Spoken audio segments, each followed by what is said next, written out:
Muito bem.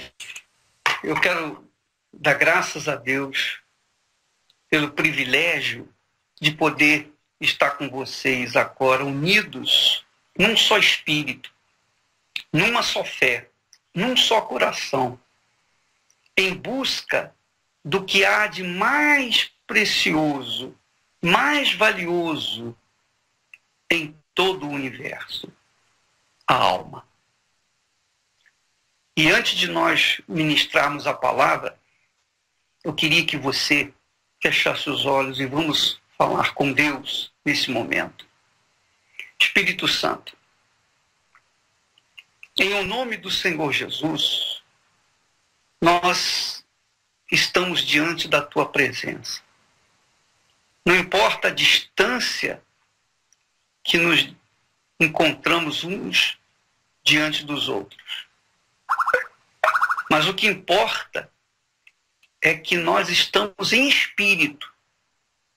Nós não estamos fisicamente juntos, mas em espírito nós estamos ligados. Porque os nossos pensamentos estão voltados para os teus pensamentos. Os nossos pensamentos estão ligados contigo, meu Pai. E eu peço que o Senhor Espírito Santo venha abrir o entendimento das pessoas que estão participando dessa reunião. Porque muitas delas, apesar de estarem nas igrejas, ainda assim se encontram oprimidas, se encontram amarradas por um espírito que não as tem permitido entender a tua palavra. Mas eu creio, eu tenho certeza que o Senhor há de fazer com que cada um esse espírito e venha compreender a tua voz, entender a tua voz, entender a tua palavra. Então eu te peço que o Senhor venha desvendar os olhos, tirar as vendas que têm impedido essa pessoa de enxergar. Eu te peço, Espírito Santo, em nome do Senhor Jesus. Muito bem. Antes de mais nada, eu queria falar para você que quando nós falamos em salvação, nós temos que ter a primeira ou o primeiro entendimento. Jesus veio e consumou a salvação, realizou a salvação.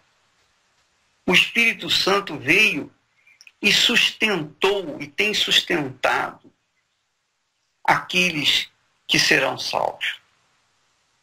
Porém, o Espírito Santo trabalha com a palavra dele para estimular, para fortalecer, para advertir aqueles que estão neste mundo e que correm o risco de perder a salvação.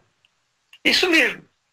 Ainda que a pessoa esteja salva, ela ainda assim corre o risco de perder a salvação.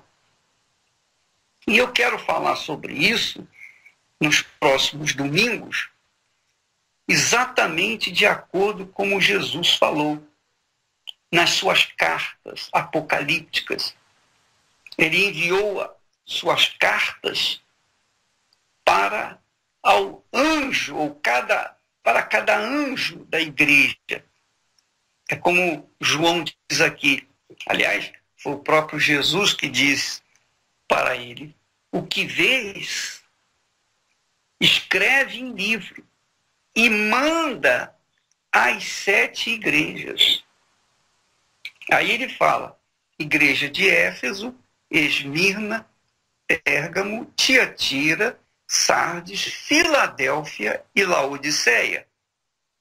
Só que essas 7 igrejas, como o número 7 significa o número da perfeição, o número de Deus, significa o número total. E nesse número inclui cada pessoa cristã, cada cristão. Então, as 7 igrejas falam dos 7 tipos de cristãos, num total. Quer dizer, cada pessoa, por exemplo, eu, você, cada um de nós que temos seguido Jesus como Senhor e Salvador, estamos incluídos dentro de uma dessas igrejas. Ou eu sou Éfeso, ou eu sou cristão do tipo da Esmirna, ou eu sou Pérgamo.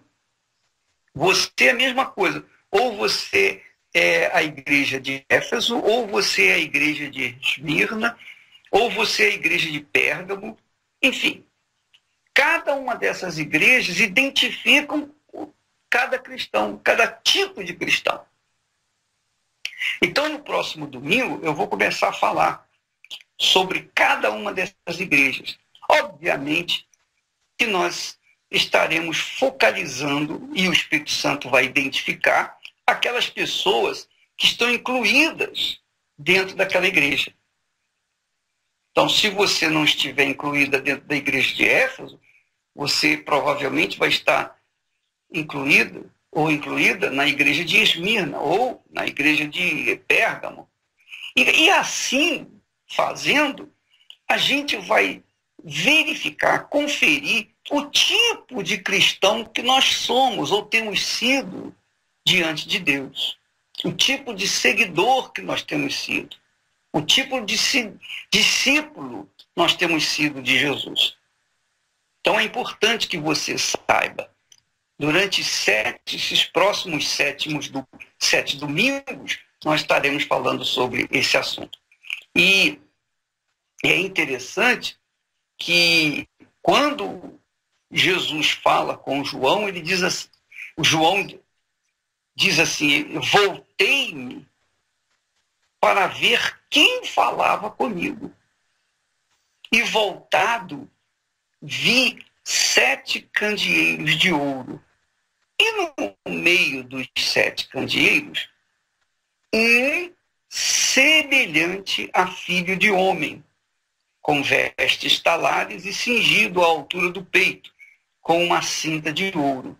A sua cabeça e cabelos eram brancos como a alva lã, como a neve. Os olhos como chamas de fogo. Os pés semelhantes ao bronze polido, como que refinado numa fornalha. A voz como voz de muitas águas. Está dando descrição de Jesus. É a descrição de Jesus.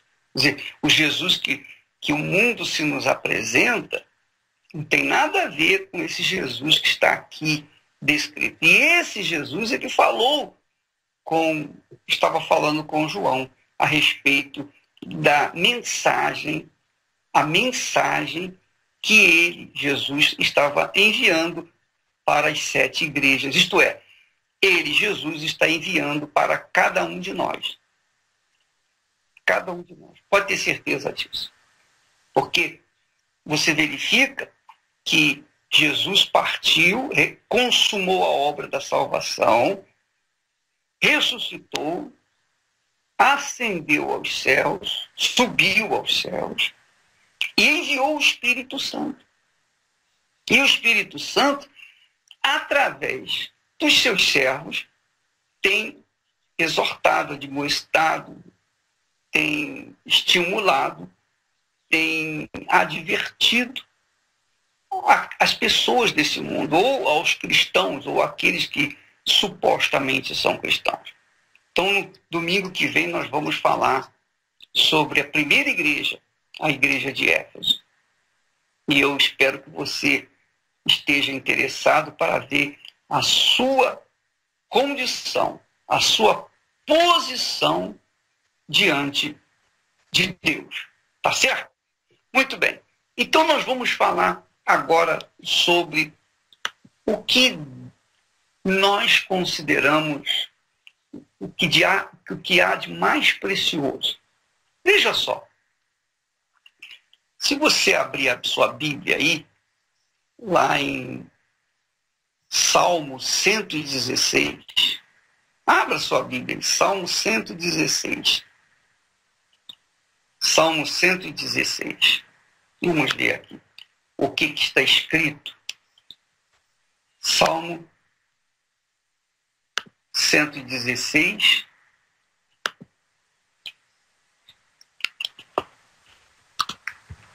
Versículo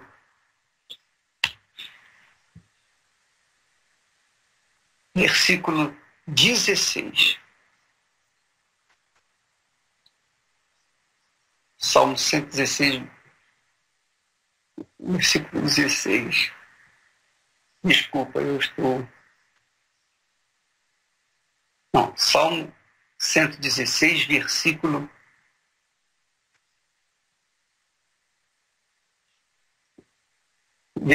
12. Desculpa. Versículo 12. Diz aí: que darei ao Senhor por todos os seus benefícios para comigo? Essa é a pergunta. Que darei ao Senhor por todos os benefícios, os seus benefícios para comigo? Essa é a pergunta que o salmista se faz.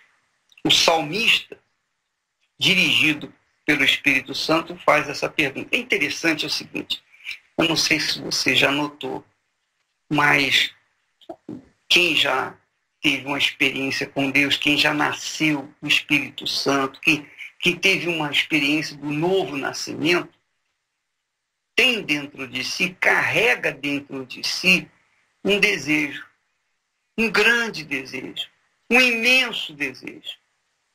Um desejo de ofertar alguma coisa a Deus como expressão de sua gratidão pela sua salvação, pelo seu novo nascimento. Isso aconteceu comigo. Eu me lembro que quando isso aconteceu, eu joguei para o alto todos os meus projetos, todos os meus sonhos, tudo aquilo que eu estava pensando em construir, eu joguei para o alto. E priorizei em dar a Deus alguma coisa que pudesse exprimir a minha gratidão. E isso é o que acontece normalmente, não é verdade?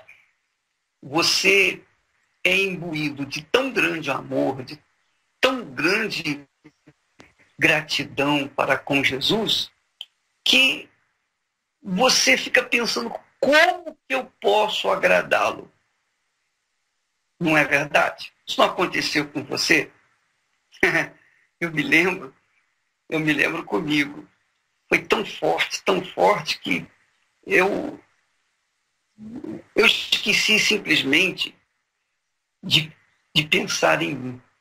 E foi por essa razão que o salmista disse: que darei ao Senhor por todos os seus benefícios para comigo? E olha que o salmista está falando de benefícios que ele naturalmente recebeu, de bênçãos materiais. Ele não viu Jesus, ele não tomou conhecimento de Jesus, da salvação de Jesus, da morte de Jesus, de ter levado os nossos pecados. Agora imagine você se ele tivesse escrito essas palavras, ou tivesse exprimido essas palavras depois de ter conhecido Jesus. Então você verifica que antes mesmo de experimentar a preciosa salvação, o salmista exprimiu o seu desejo de querer dar a Deus alguma coisa que pudesse retribuir a sua salvação. Aí sim, ele mesmo, dirigido pelo Espírito Santo, responde no verso seguinte: tomarei o cálice da salvação e invocarei o nome do Senhor. Olha que coisa maravilhosa, majestosa.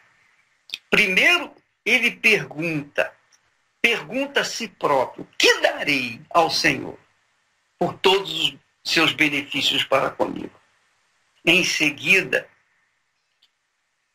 ele descobre: tomarei o cálice da salvação e invocarei o nome do Senhor. Você está vendo, minha amiga e meu amigo, que está sintonizado conosco? Você está vendo que o salmista, querendo exprimir sua gratidão, ele descobriu que a maior oferta que ele poderia dar ao Senhor é tomar o cálice da salvação, é levar a salvação a sério, é investir na sua salvação, é proteger a sua salvação, é guardar a sua salvação, é blindar a sua salvação. E é isso que é precioso aos olhos de Deus. É isso que é importante para Deus.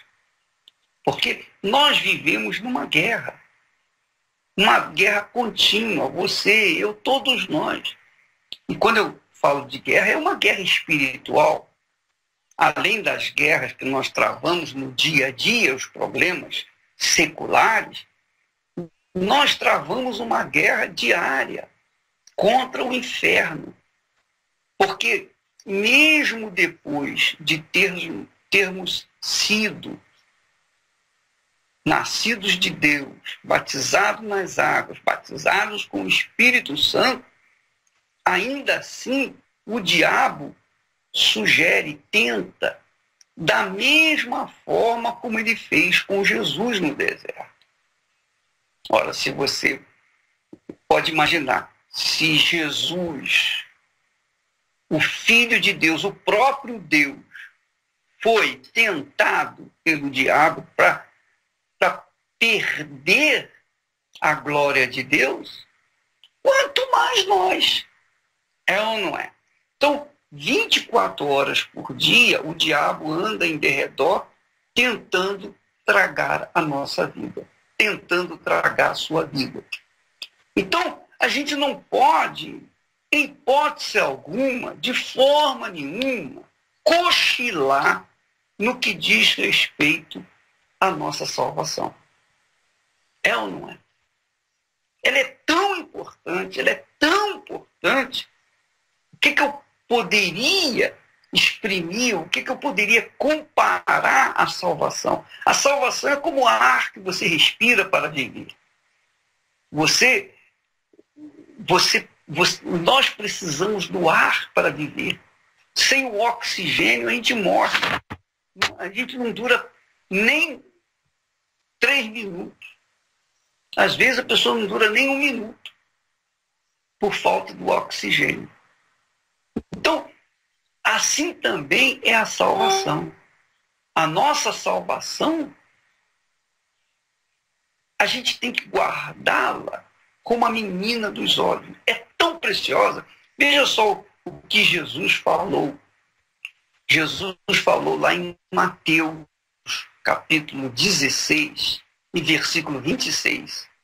Jesus disse: pois que aproveitará o homem se ganhar o mundo inteiro e perder a sua alma? Que adianta ganhar o mundo inteiro e perder a sua alma? E diz mais: o que dará o homem em troca de sua alma? Em outras palavras, para você ter uma noção mais abrangente, Nunca ninguém, em toda a história da humanidade, ninguém conquistou o mundo.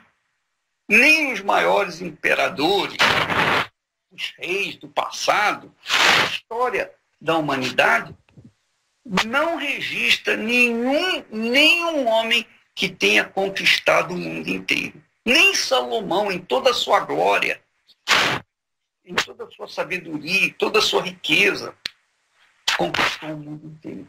Ninguém conquistou o mundo inteiro. E ninguém vai conquistar o mundo inteiro. Jamais.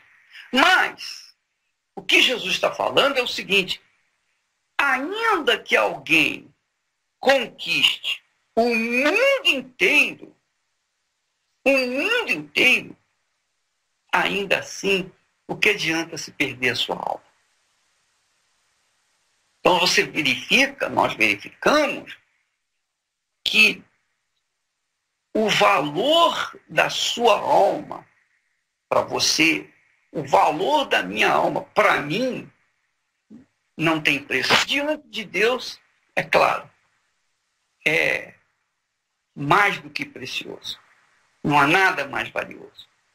E como o salmista disse, é como a oferta mais preciosa para Deus.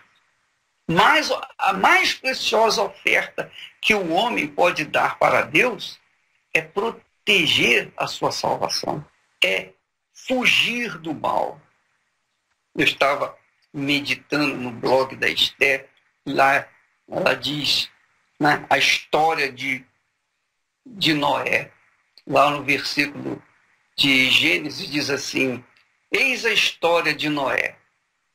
Noé era um homem íntegro e justo. Noé era um homem íntegro e justo. Noé era um homem íntegro e justo. Noé andava com Deus. Olha a história dele. A história de Noé conta-se em apenas um versículo. Mas era um homem de Deus. Era a história, por exemplo, de Jó. Jó era um homem íntegro, reto, temente a Deus e que se desviava do mal.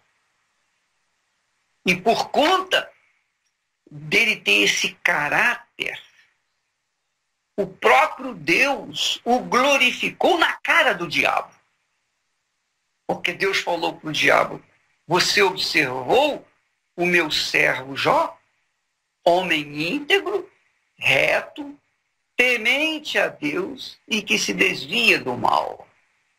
Ora, minha amiga, meu amigo, proteger, blindar, guardar a salvação é fugir desse mundo, é estar completamente afastado desse mundo. Mas, ô bispo, como que eu posso preservar a minha salvação? Como que eu posso viver nesse mundo sem estar no mundo?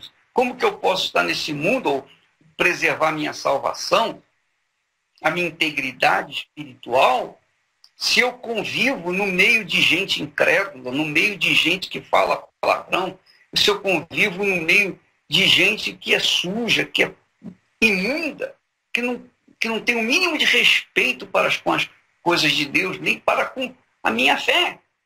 Como que eu posso me guardar?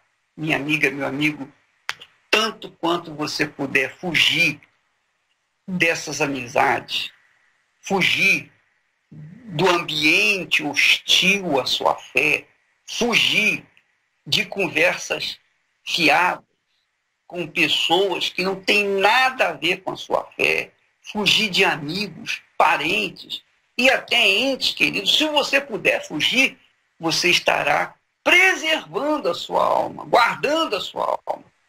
Porque neste exato momento, há muitos que dizem assim: o bispo, eu não tenho certeza da minha salvação. E sabe por quê? Eu confesso, antes, quando eu vinha na igreja, que eu estava envolvido nas coisas de Deus, eu estava aquecido na fé, eu não tinha dúvida da salvação. Eu não tinha dúvida. Mas, por uma distração, por uma falta de prudência, eu comecei a me envolver com uma pessoa, seja namorada, namorado, seja amigo, conhecido, enfim, colega de faculdade, de escola, etc. Eu me envolvi com essas pessoas, ou com pessoas assim, pessoas incrédulas, e elas acabaram desviando os meus passos. Porque eu acabei me envolvendo, por exemplo, com pessoas que não eram da fé, acabei caindo no adultério, no pecado, na ignomínia do sexo. Eu me envolvi com pessoas que eram contrárias à fé, mas mesmo assim eu me envolvi com elas. Quer dizer, você não fugiu do mal. Não fugiu do mal. E hoje você está aí, você está participando dessa reunião e dizendo assim, realmente, foi fulano, ou Beltrano, ou Cicrano, responsável pela minha queda. Hoje eu estou aqui frio na fé, querendo, buscando, clamando a salvação, ou certeza da salvação, porque o fulano, o Beltrano, acabaram me envolvendo. Não, minha amiga, não culpe ninguém. Não culpe ninguém. Você foi o responsável único e exclusivo de ter caído. Por quê? Porque você se envolveu com essas pessoas. Você não fugiu do mal. Você não fugiu. Olha, você sabe, com quem brinca com fogo, o que acontece? Acaba por se queimar. Não tenha dúvida. Quem brinca com fogo acaba se queimando. Você ficou brincando com fogo e achando que não ia se queimar e acabou se queimando. Então você que foi responsável. E eu, por experiência própria, eu me lembro que eu, quando me converti, nos primeiros anos, eu simplesmente andava sozinho, vivia sozinho. Eu não tinha amigos, eu não tinha conhecidos, eu não tinha ninguém, eu ficava sozinho. Quando eu não tinha nada para fazer, eu trancava no quarto, me trancava no quarto, ia ler a Bíblia, orar e ter experiência com Deus. Ora, eu fugia do mal, eu fugia. Tanto quanto eu podia. Minha amiga, meu amigo. Por conta disso, eu cheguei até aqui. Pela misericórdia, pela graça de Deus. E você também, se quiser guardar a sua salvação, se você quiser proteger esse tesouro de fonte inesgotável, que mais agrada a Deus, a sua salvação, você tem que fugir do mal. Não basta você não cair em tentação, não basta você não pecar, não roubar, não matar, não adulterar, não se promiscuir, não entrar numa vida de mentira, de erro, etc. Você tem que fugir do mal. Fuja dos amigos que são amigos da onça, que são inimigos da fé. Fuja dessas pessoas, tanto quanto você puder. Claro, às vezes você não pode, mas você, sempre que puder, veja-se livre daquelas pessoas que nada têm a ver com a sua fé. Você fazendo isso, você estará protegendo esse bem mais valioso do que todo mundo para a glória de Deus. É isso mesmo. Enquanto nós somos salvos, nós somos a glória do mundo, glória de Deus nesse mundo. Vou repetir. Enquanto nós estivermos salvos, nós somos a glória de Deus neste mundo. Portanto, nós somos a oferta melhor. Nós somos a gratidão. Nós exprimimos a gratidão para com Deus. Não existe oferta maior do que essa. Você manter a sua salvação. Amém? Eu quero fazer uma oração, então, agora, em favor das pessoas que dizem, bispo, eu não tenho certeza da minha salvação. Aproxime-se do altar agora, onde você estiver. Aproxime-se do altar. E você que está me assistindo através da internet, ou através da rede Aleluia, ou através da rede da família. Aproxime-se do seu rádio, do seu televisor, do computador, e coloque as mãos sobre os mesmos, se for possível. E você que está junto do altar, se for possível, coloque a mão no altar. E se você não puder colocar a mão no altar, coloque a mão na pessoa que está à sua frente, como se fosse o altar. Você vai apoiar a sua vida no altar. Você vai colocar a sua vida no altar. E quando a gente está com a vida no altar, a gente foge do mal. Vamos falar com Deus. Eu vou falar com Deus em seu favor. E você, quando voltar para o seu lugar, você vai ter a certeza da sua salvação. Pode ter certeza disso. Meu Pai querido e amado, em o nome do Senhor Jesus, aqui de Jerusalém, a cidade querida de Davi, a cidade escolhida por ti, para que o Senhor viesse e morresse e desse a tua vida por nós. Esta cidade, meu Pai, que tem uma história para contar por todos os anos, os séculos e milênios deste mundo, a história maior, a história do maior amor, quando o Senhor deu a tua vida em resgate por aqueles que em ti creem de todo o coração. Ó, meu Pai, diante desta cidade, corroída, corrompida, seja lá como for, mas continua sendo a cidade onde o nosso Salvador entrou, passou, deu a sua vida, ressuscitou e ascendeu aos céus. Então, deste lugar, meu Pai sagrado, nós te pedimos por essas pessoas que estão juntas do altar e aquelas que estão em casa participando através da internet. Meu Pai, em o nome do Senhor Jesus eu te peço, agora mesmo, nesse instante, desça o teu Espírito, como no dia de Pentecoste ele desceu para dirigir a tua igreja, guiar os teus servos. Então, Espírito Santo, essas pessoas que estão interessadas, essas pessoas que estão verdadeiramente interessadas, que temendo a condenação eterna, elas estão buscando refúgio no teu altar, refúgio em ti. Então, venha receber essa vida, meu Pai, venha receber essa criatura, encha do teu espírito, do espírito de certeza, de convicção, de salvação.